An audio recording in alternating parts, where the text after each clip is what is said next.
Hello, Martin. How are you today? Good. How are you? I am excellent. We're both here. We're alive. We couldn't ask for more. No, exactly.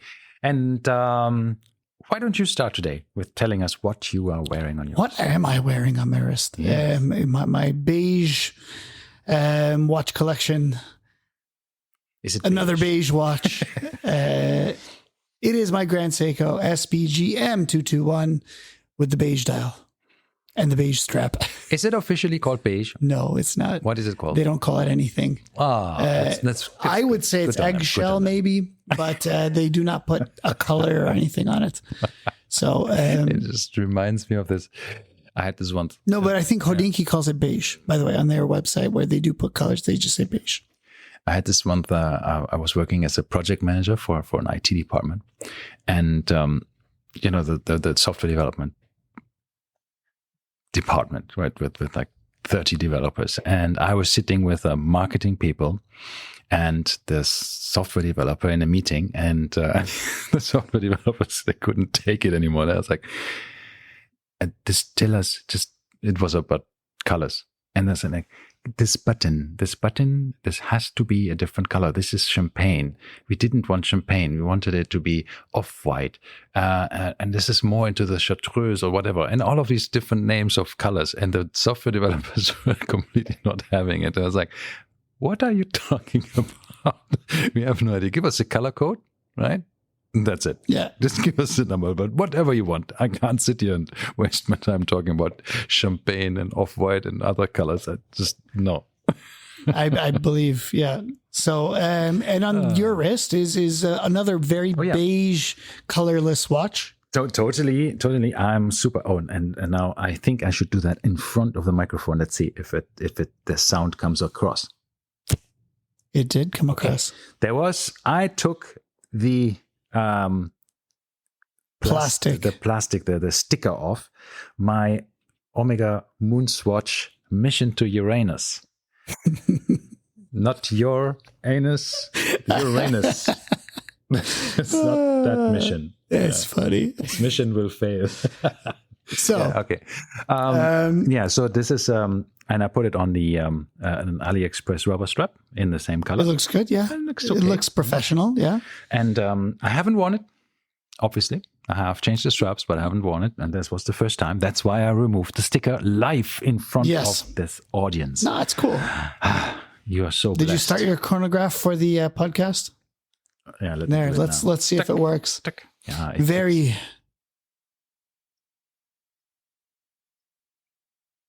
You can hear it, no?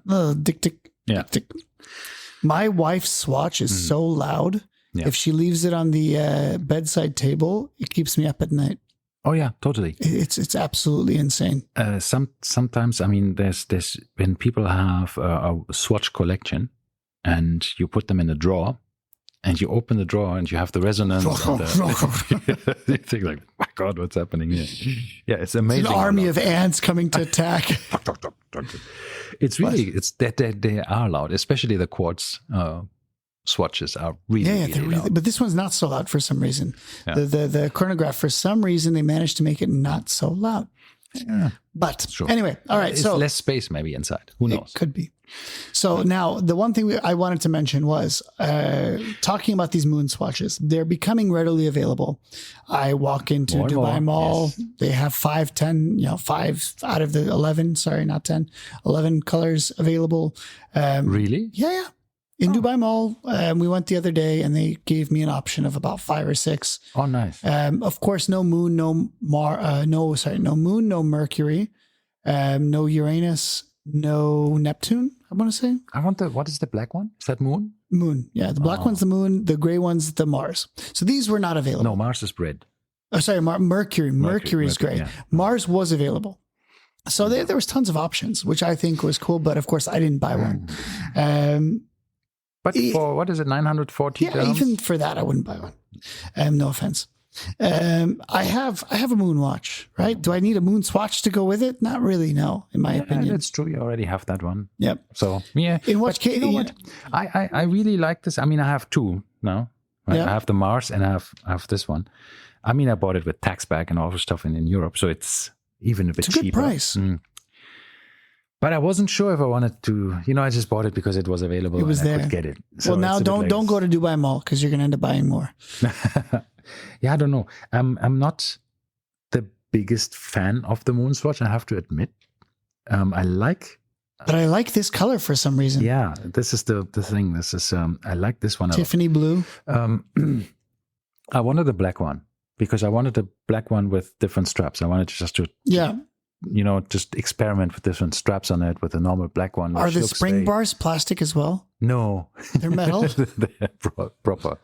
Yeah, they're proper. Now imagine this. Here's what I'm going to do. If I get the black one, there was one for sale in Elaine at one of these resellers, and they were asking like 1,500, so it wasn't even much. Yeah.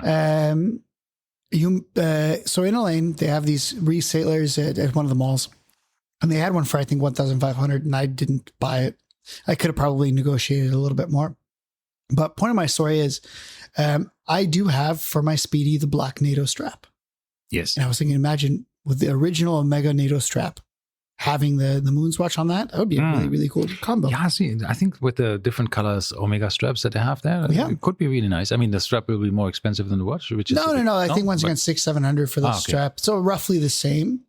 But nonetheless, I think it'd be a good pairing. And you'd have the Omega sign buckle, which is cool. And it just is a cool looking watch in general. I think some of the colors are a bit, well, not my cup of tea, but longevity is a question. Oh no, generally with swatches, I mean, they last. You can change the battery a couple of times. Yeah. They last. It's not. But if anything breaks, then it's done. Yeah, of course. I mean, this is not a very sturdy watch, let's say it this way. Yeah. But anyway, what's the point of the story? It's a fun watch. It's a fun watch. And we should be always happy with people exactly. bringing more people to the watch hobby. Exactly. Now, ultimately, the reason we bring this up, or I bring this up, is because we had a watch auction at Timepiece 360 just a couple days ago. Yeah. And there was a couple Moonswatches that sold for insane, I mean, absolutely astronomically huge numbers. Yeah. And I was watching it live, on the internet, seeing this auction going up and the bids coming up. And I was like, wait a second, this is a mission to Uranus, the same watch I have. And suddenly the price went up from whatever, 1,300 dirhams to 2,500 and then 3,000 and then 4,000. And I was like, whoa, what's happening? And it went up in 6,000. And I was like, what is this? And it ended up, I think, for 7,000 dirhams plus the premium that you have to pay. And this is one of the ones that was readily available. It's like about $2,000 roughly. And for Moonswatch. I know. Immediately went to Chrono24 and checked, is there something I don't know? Is the price just skyrocketed without me knowing about it? Or did they just announce that they discontinued it? Or is there anything that, why? But I couldn't find anything. No. And that was odd. And it was not just one. It was like 3 or 4 different models that actually sold for very, very substantial higher prices in this auction. Yeah. No, it was strange, because I was selling an FXD that didn't sell.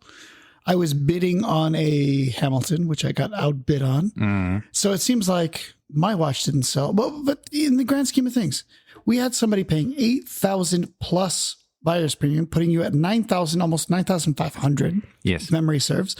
But they wouldn't buy a Tudor Pelagos, it was the Tudor GMT. Yeah, the Black Bay GMT for the same price. Yeah, that's so weird, no? There was like for 4,000, there was a Baume & Mercier Rivera, the new one, just the integrated bracelet one. Yeah, the one that was just released actually Baselworld this year. Decent enough. Retail prices are at 8,900 dirhams. It was not selling for 4,000. Yeah. But a Moonswatch was selling for 9. Once again, I have no whatever idea. rocks your boat. If you are happy with that, I think I think the psychology of auctions is weird. Is weird. Sometimes it's not about that you want that so much that you're paying this price. You just don't want that other person to get it. Yeah, maybe. I don't know. Maybe it's people who knew each other. And right? Whatever. I'm just not letting this guy get this watch. Anyway, all right. So it's interesting to see what happens, but who knows? In the grand scheme of things, I think the market is getting a little soft, though. Oh, totally. And for this is one of the things that I wanted to talk about today. And the topic of today is stuff that you regret. Either buying something that you regret, or in my case, I bought a lot of stuff I've regretted. In my case, it's the things that I passed on that are my true regrets. So the market is getting, more accessible. So what kind of stuff have you experienced in your life? We can go story by story. You can tell one, I'll tell one, and so forth. Watches specifically. What have you either bought, sold, or not bought or not sold that you regretted? Yeah. So I have thought about this recently a lot, because watches are not my only hobby. So there's other things like photography and traveling and going on expensive travels and all of stuff. So it's, so you have to sometimes balance yourself a bit, right?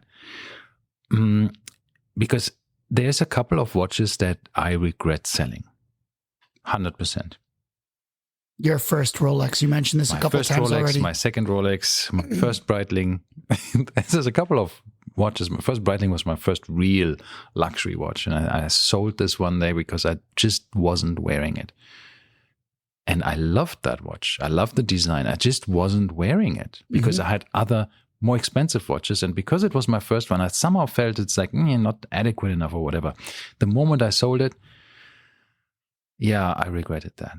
I mean, I sold it to, move up the ladder, but then, so I was looking, and I still have some alarms on Chrono24 on eBay if one of these specific ones comes up for sale. But it's not going to be yours. You're not going to. I know it's not the same. Scratch the same itch. And that's why I'm hesitant to actually rebuy it, because I know it's not that watch. Yeah. We had this recently in the watch group where somebody bought a watch that he had as a kid, right? And he as a kid he had a watch that he that broke. So eventually, but he wore this as a kid and was his favorite watch, and he wanted to give it to his kids. Doesn't have any kids yet, but he wants to give it to his kids eventually. So he was scouring for years on eBay and other places, and he finally found one in a good condition, and he wants to give that watch to his kids. But is that really that? I mean, if I'm the kid now saying like, "Hey, Dad, thank you for giving me your childhood watch. So how long did you wear it?" I said, "Yeah, well, I actually didn't wear this watch because this watch is somebody else's childhood watch, but I just bought it on eBay. But I want you to have it, and I want you to feel like it was my childhood watch." And I go like, "Dad, thank you so much for that watch that is not worn by you, but you bought it because it was the same model that you liked." It's a weird thing, no, isn't it? Don't you want? I think it's weird. Yeah. But because it just feels like I maintain incomplete. If it's not the same watch, it doesn't matter. You're never going to scratch the same itch, right? So you looking at your original Breitling, for instance, Probably. it's not going to be the same. Yeah. You're not going to feel the same way about it. And the kicker was I sold that Breitling watch after wearing it for 6 years or something. Yeah. For a premium. Oh, that's nice. Yeah. You got lucky. So I feel lucky. I feel really no, lucky. I sold my first watch, and I do not regret selling it. I never really looked back at it and thought I about have it, lots of watches that I don't regret selling. But in general, I think I'm very attached to people. I mean, this is what I think some other watch collectors told me as well. They are hoarders. Yeah, you don't want to be. It's a bit like you just can't let go of these watches. Once you bought them, you feel like, I somehow have an attachment to them.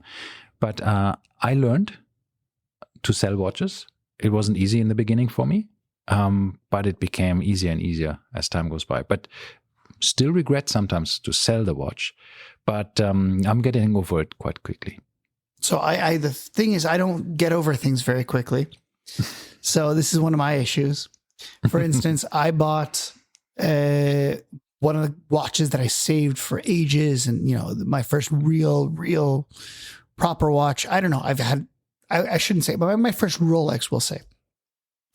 And it was, of course, the Submariner date. Yeah. And I specifically was like, I want the one with the Cyclops. Well, I think about a month or two later, I was already like, I don't like the Cyclops. I don't like the date. And at that point, you put so much money into this. This was back before Rolex bubbles and whatever, right? If I were to sell this, I would have taken a massive hit. Yeah. And then at the same time, you'd have to buy another one. And the issue was at the time, I bought mine for a 12% discount.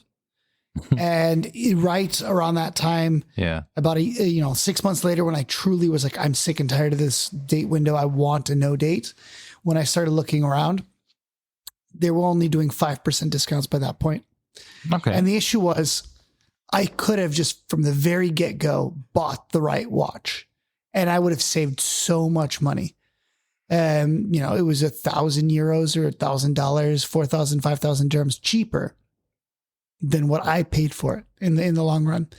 So I did end up buying the no date, which I still have to this day, but it was for the same price that I bought the date for. And the date was a 5,000 dirham more expensive watch. And that still bugs me a little bit. I should have just bought the right one, but of course we don't know what we want and how these. I think these kind of things. Sometimes you buy a watch and you think, oh, I will love it. I will wear it forever and ever. It's just like so amazing, and then you just end up not wearing it. Some of that I changed because you have sometimes the wrong idea. You're like, oh, this is the watch for very, very special occasions, and I'm going to wear it on very special occasions. And then you realize after a year that you haven't worn this watch. And you don't have any special occasions. and then there's the pandemic and there's nothing on the horizon of special occasions. And you think, I'm not wearing this watch. I should sell it. But then you think, I can just start wearing the bloody watch, right? Just wear but it. I realized that I have quote unquote dress watch, but sometimes you want to wear a suit and you want to wear a Submariner with it. Yeah, nowadays, and these special occasion watches are often relegated because I wanted to wear something else that day. So even though you had a special occasion, you didn't feel like wearing the special occasion watch. Correct. And with us watch nerds, right, we have this feeling like, okay, I got dressed this morning and I was just feeling this watch. So I picked that watch specifically, right? Exactly. So even if I plan ahead and I say, okay, tomorrow I'm going to wear my Cartier. And tomorrow rolls around and I'm like, no, I'm not wearing the Cartier today. I'm going to wear the Explorer. And it's a weird sensation that you have. So, from a regret perspective, I think sometimes you can overcome that. The buying part, when you buy the wrong one, you can overcome that and you still fall in love with that. It's a arranged marriage sometimes, right? Yeah. No, I've had the arranged marriage. Very happy, right? But on the other hand, I think selling for me is, as I said, is harder. And some of them, I know that if I, as you said before, if I rebuy the same watch, it's not the same. It won't make me happier. Unless, so sometimes I look at, so as I mentioned, I've had 4 Hamilton khakis, the exact same ones. Why? Because I continually say, well, maybe this time it'll be different, right? It's the abusive husband, right? It'll be better this time, I promise. Yeah. No, and then I sell it again. Then I had the Tudor Pelagos FXD 2 times, right? The exact same one. So oftentimes, I had the G-Shock, the Full Metal Square, also 2 times, same color. And while I like the rubber one, I don't, the big one or the metal one was much bigger. So it didn't fit my wrist. And then I forgot about it. Then I bought another one and then I was like, it still doesn't fit my wrist. So this is the issue is often I regret. Wrist can get bigger. Yeah, you hope. So I do regret selling things and then I rebuy them and I'm like, oh, I sold this for a reason. Yes, that's one. And you often, that immediately comes back as soon as you rebuy it. You realize why you sold it from the very beginning. On the other hand, I very often do that it's just a lot of fun to research, to scour, to find the right watch at the right condition for the right price, and then still make the conscious decision not to buy it. Right? You had the entire fun of the hunt, for that particular watch. Yeah. So And then you had this, you could say the complete anticlimax of not buying it, but making the conscious decision then like, all right, I have it here. It's on my fingertips. but I'm Cash not is in the gonna do it. bank. I am ready to pull the trigger, but no. Yeah. And then that usually is then also the end for this chapter of this watch. You're just not going. You're back. done with it. You're basically, yeah. It's a bit like what you said, writing an answer to a Not a exactly. comment. Because I told you I had a very rocky relationship with the GLC Reverso. Okay. Because I bought my first one and I didn't know specifically which. I thought I knew which one I wanted. Yeah. Right. And this was the medium size without the small seconds. So just the two-hander. Mm-hmm. And I said, this is the one I want. I don't want a sub-seconds running. I'm okay with just the plain one. Yeah. And I really had that in my mind that that's what I wanted. And after many, many years of hunting, I said, you know what, I'm going to buy it. And I went out and I bought it. And the next day I was already like, no, I chose the wrong one. It had like a sunburst guilloche on the dial. And it didn't look right. Oh. And I didn't like it. And then I kind of forgot about it. I went back. I exchanged it for something else at Rivoli. Back when Rivoli used to sell JLC. I got a Speedmaster just for the sake of selling it because I knew I couldn't resell the JLC and they don't give money back at Rivoli. So I said, okay, I'll take whatever is the easiest to sell, which was the Hesselite Speedmaster at the time. This was when the 3861 just came out. And I sold that for 1,000 dirham loss.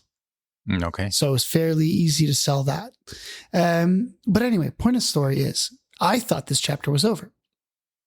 Okay. And then about a year or two later, it started tickling me again. I was like, I want a Reverso. And this time I said, my wife was like, well, it's different. What's going to be different? I said, because I'm going to go for the different one. Mm-hmm. So I went with the small seconds, the medium small seconds. Mm-hmm. And for some reason, that one was perfect and I haven't looked back. Yeah, I think, but then it's not really a regret of selling, right? No, I never regretted selling it. So it's part of the learning. Now I don't know if I regret selling it because the price I got it for was so good. But 20K. The watch is now 40K. Yeah, but that's one of the reasons when that you also have to remind yourself sometimes saying, why am I regretting that I sold this watch? Is it just the hindsight 2020 that this watch is so much more valuable now? Yeah. Monetarily. But at the time you didn't you did it. You did sell it because you got a good deal or you thought that was a reasonable deal. Like when I sold my first Rolex, I made a little bit of profit after wearing it for a year. That's cool. Actually, I only wore it for half a year. Bought it pre-owned, sold it. But I bought another Rolex for it, right? Yeah. A nicer model. And then I sold that Rolex as well when I got a nicer model Rolex. But I still miss that. I still miss both, but I think I will probably not buy the first one again because that was the Oyster Perpetual 39. I will probably buy a Datejust another time. Maybe. But because I really thought this is what we had the discussion with Hussein, right? Yep. The one watch collection, the Datejust with a black dial or rhodium dial, even with a non-fluted bezel, steel bezel, and oyster bracelet, is such a versatile watch that it's just very comfortable to wear. It's just lovely. It's a really nice watch, even though it's probably very boring, you would say. Yeah. Anyhow, but this is a bit of a regret cool. that I sold this, but I needed that money in order to buy my Skydweller. So exactly. Do I want to sell this Skydweller? No way I'm going to sell my Skydweller. So it's better in any regard. Yeah. It's a bit blingy. That's why I'd sometimes not wear it because it's just blingy. That's why I want this rubber strap for it, but I can't get one. But I wouldn't change anything. So that's my regret level is quite low. But speaking of these regret levels, is there anything that you've lost sleep over? I lost sleep over. As in, you just were so devastated by either passing on it or buying it and regretting it or anything. Has there been something I think, no, not really lost sleep. I wouldn't say lost sleep, but I think it's sometimes you have opportunities that you passed on. Yeah. And looking back, you think like, meh, you should have just gotten it. But you didn't at the time, and you did for a reason. I think I'm getting over these kind of regrets quicker. I mean, you know the story I told 50 million times already. I got offered a Submariner for 11,000 dirhams at the time. Yeah. And I ended up buying a Breitling. Because it was better. I felt it's a qualitatively higher end watch. No, I mean, at the time, because the Radley bracelets and everything else, the Rolex just didn't do it for me at that time. And do I regret this? Financially, yes. But I think I enjoyed the Breitling more at that time. I had more, that was more me at the time. So, yeah. I did have a couple opportunities that were nice. But for instance, one was at Mall of the Emirates when I was looking to buy my first Submariner.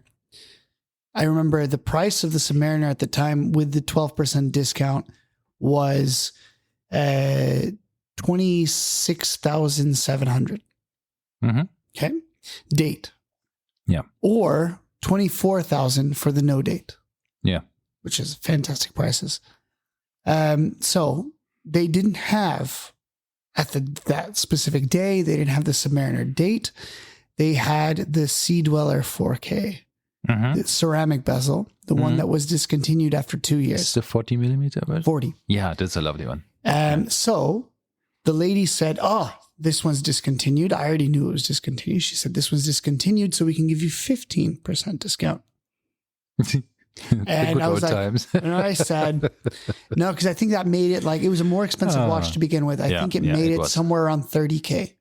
And I said to myself, do I really want to spend almost 3.5K more for this watch when I could just buy the regular Submariner? And so I said, no, I'll wait. And I didn't buy it. And in retrospect, that was, as we know, of course, the smallest run of almost the smallest run of any Rolex. Yeah. Yeah. Any bespoke Rolex, we cannot count Oyster Perpetual dials because the case was the same. Isn't that, again, because of price, the value of the watch? Yes, a lot of times we look back at it and say, this Sea Dweller is a chunky watch. Even at the time, it wasn't. 40 millimeters is the least chunky one. Yes, and the lugs were smaller than the maxi case on the Submariner. True. So it was technically a smaller watch, lug to lug. It was thicker. It had a date. Which is an entirely different situation. But remember, at the time, I was looking for a date sub specifically. Okay. And I was looking for the Cyclops. I wanted that Cyclops high, the trademark. The trademark, right? So so I think, these regrets, there were so many opportunities to buy Rolexes in the store that were just lying around. Yeah. In the 2018, 2019. Yep. That we didn't do. All the Milgausses that I know. And then I had friends with a million Milgausses. Go and buy a Milgauss. It will go up in price eventually. And I was like, yeah, but when? And not just that, I'm like, but I don't want one. Yeah. But I think, there's this one Milgauss that I still like, the black one with the orange dial. Yeah. I still like that with a non-green dial, which is the least Milgauss, actually. Yeah. Right? But I somehow still think that's a nice one. But anyhow, that's just what on the which they were readily available for 19, 18,000, 20,000, 21,000. And then suddenly they went, poof, So in the grand scheme of things, I think we agree here. We have tons of regrets in stuff that we didn't buy. Yes. But because we have future knowledge of values and prices and things. Correct. Hindsight. So it's the hindsight. Yeah. But the one regret that we generally always do maintain is we sold something we shouldn't have. Yes. And I think that's kind of the takeaway for today is that be careful on what you sell because you don't know what you've developed a sentimental attachment to. I might have mentioned it on this podcast before, but I did have the Hodinkee Oris, the one of 250. I didn't like it. I was over it. I got it out of sheer dumb luck, basically. And I was like, you know what? I don't need it. I don't want it. I sold it for 2,900 dirhams. Yeah. In retrospect, that was a terrible, terrible choice. I didn't need the money. I didn't use the money. I don't even know where the money is. You know what I mean? It's not like I need this 3,000 dirhams. No. So it was a waste. And I regret it. And I wish I wouldn't have sold it. I reached out to the guy, by the way. I did. And just Andy. You also know him, I believe. You sold a couple of things to him as well. Yes, I did, yeah. And unfortunately, he no longer has it. So, what to do? But I told him, you got a killer deal on that watch. Yeah, I think, but see, sometimes these other things, if you have the luxury of not needing the money, if you need to sell a watch, put it away. Where you don't know where it is. Oh yeah, put it in a box. Put it in the box, theory. Put it in the basement, put it in the cupboard somewhere. I did it, and I didn't regret until it left my possession. Yeah, I know it's close, but it's not the same. Yeah, right. Because in the back of the brain, you still know that I still have that. But if you can do it in a way that's saying, okay, this watch is out of your mind. I mean, recently I think we talked about Grand Seiko, and I was actually thinking, I still have that one Grand Seiko. Go to my watch box and realized. You dumbo, you sold it like 5 months ago. And I was like, I still thought I had it. So maybe I wasn't even regretting not having it anymore because I still thought I had it. So I thought I should do this with all my watches, sell them all and just live in this fantasy world and I still have them in my watch box. Yeah, weird stuff. But But I think it's specifically if it's some kind of a milestone watch. I think we should be always be careful. I mean, didn't you just order an Oris, by the way? I did, yeah. Yeah, I got the Arab watch guide, right? I bought it. Yeah, I had to pay. Yeah, you paid, but it's coming at some point. Payment. It comes during Dubai Watch Week. They will be handed over. That's cool. So, that's cool. One of I think 50 or 30 or 40, something like that. It's the first time Oris has.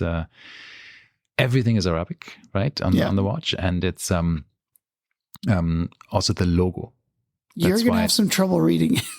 The logo is Oris in Arabic, and that's the first time for Oris to ever do their own logo in Arabic. That's super cool. On a watch, so that's really really nice, and it's a very unique watch as it's bronze and has a bit of a purple dial, and the Arab Watch Guide. I mean. They do such a fantastic job of making these corporations. They have done with Cartier a few. They have, I think, maybe I'm wrong, but they have done. They're currently doing one with Montblanc, which is also the Geosphere in a very highly localized version, which is stunning. I mean, it's really amazing. And they still have some available, I think. There's some slots, I think, from Montblanc. But anyhow, it is really cool. And they have done some with Piaget, they have done some. And the thing is, the renders that you might see when they design the watch, you think like, oh, that doesn't work, or these colors don't work. But the first time you see the prototype, you think, damn, I should have. Yeah. It just comes out so differently sometimes. There's a few of these, right? This is the whole idea of drop culture, right? Is immediate regret if you don't buy it. Yeah. This is the FOMO, and you know FOMO and JOMO. JOMO. You know what JOMO is? The joy of missing out. Correct. Yeah, I didn't know that was a thing. That's the thing. Okay. You can celebrate that. Actually, you can reprogram your brain and say like something. And I tried to do that as well when there was a new Hodinkee version and you had it already in your cart, and I can get it now because and you thought, no, I don't need it. And this is one of the things that immediately, by the way, when I got outbid on that Hamilton in this past auction. You were relieved? Yeah, I got it. I'm like, all right, I don't have to buy this. Another, as Archie, luxury would call it, another shitter you don't have to sell. Exactly. Because it's funny because, under a certain price, you're like, I'm going to take it. Like if nobody else does, it's mine. Yeah. But as soon as it goes above that, you realize I never really wanted it. I wanted the good deal. The fun of buying something. That's a good deal. Yeah. So in the wrong run, let's wrap this up. Regrets. Don't sell stuff before you actually think about it. You're going to regret it. Unless it's for a really, really good reason. If it's, you need to pay for a better watch, a different watch, or your somebody's surgery or something. Surgery. There's no regrets. There's nothing you should ever regret. This is good things. In the grand scheme of things, don't rebuy watches you already bought because you sold them for a reason. You got rid of them for a reason. Unless it was, for instance, and take this from a serial watch rebuyer on my, house. Yeah. You sell it, and then whenever I have the money again, I'll buy it again. Yeah. Right? That could be aspirational. Mm-hmm. However, when you're just messing around, there's no need to rebuy the same watch. Yeah. It's a very good way. Although I'm thinking about rebuying the Pelagos 39. I love that watch still. I know you do. But you know what? I think it's a good idea is to take that budget that it would cost you to buy that watch again and saying like, if I didn't have this little regret, what else would I buy for that money? Yeah. And then sometimes you come up like, yeah, actually there's a couple of other watches that I feel might even be nicer for that amount of money. Yeah. And so this is my issue with Tudors sometimes. With Tudor, you end up with this kind of, it's quick money, you buy it. It's not so expensive, so to say. But then I had the same issue. I bought the Pelagos 39. Mm-hmm. I overpaid. I paid retail price, which was at the time 18,250 dirhams. Yeah. And immediately I was like, what else could have I gotten with this money? And for 19K, I bought a Cartier Santos, 6 months old. And I think that was much more of a watch than the Pelagos for that price. But now we are seeing Pelagos 39s going for 11K. Yes. And then at that price, I'm like, that's a bargain. Yeah, Tudor is at the moment, it's really in the toilet.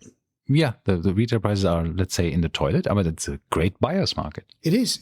So this is what I'm saying is if a 39 popped up, I would probably buy it for around 11, 12K. If you have any of you listeners out there, a Pelagos 39 you're looking to sell, let me know. Send it over.